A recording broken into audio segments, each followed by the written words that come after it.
Alors, quel est l'impact direct de cette glycation sur notre peau?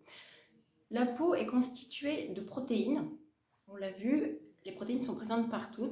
Dans notre peau, il y en a 3 que vous connaissez tous, j'en suis sûre. Le collagène, la kératine et l'élastine.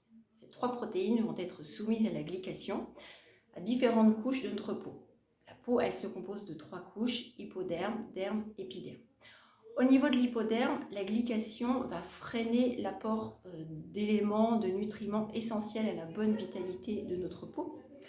Au niveau du derme, elle va entraîner une perte d'élasticité, donc ça peut se voir principalement au niveau du double menton, les plis de la bouche.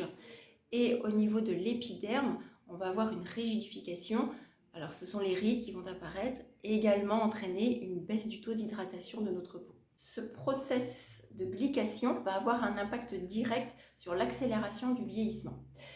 Alors c'est un processus qui est irréversible et qui dépend de plusieurs facteurs, donc les facteurs intrinsèques. Sur cela, malheureusement, on n'a pas beaucoup la main.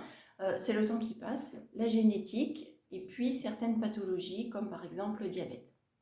Les facteurs extrinsèques, là on peut agir. On y retrouve le sommeil. Important d'avoir un sommeil de qualité, en quantité suffisante et réparateur, en limitant la production de cortisol, donc en limitant le stress, aussi bien physique que mental, en limitant également tout ce qui est oxydation, donc l'exposition aux UV intempestives, la pollution, le tabac, et un point important sur l'alimentation. Rappelez-vous, nous avons vu au début de cette minute que la glycation, c'est la fixation de sucres réducteurs sur nos protéines.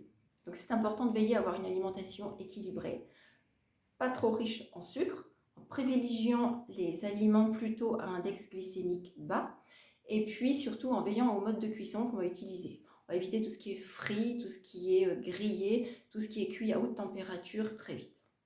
Toujours sur l'alimentation, sachez qu'il existe maintenant des compléments alimentaires qui peuvent vous aider à lutter contre ce processus de glycation. Ce sont des compléments qui vont permettre de casser les cross-links de ces protéines glyquées. Donc, elles sont intéressantes puisqu'elles peuvent inverser le processus. Ces compléments ont une grande biodisponibilité, donc ça veut dire qu'ils traversent à la fois la barrière cutanée, mais aussi la barrière intestinale et la barrière hémato-encéphalique. Donc n'hésitez pas à vous renseigner pour une cure de ces compléments alimentaires. Et enfin, le dernier facteur sur lequel nous pouvons agir, c'est par une routine beauté adaptée.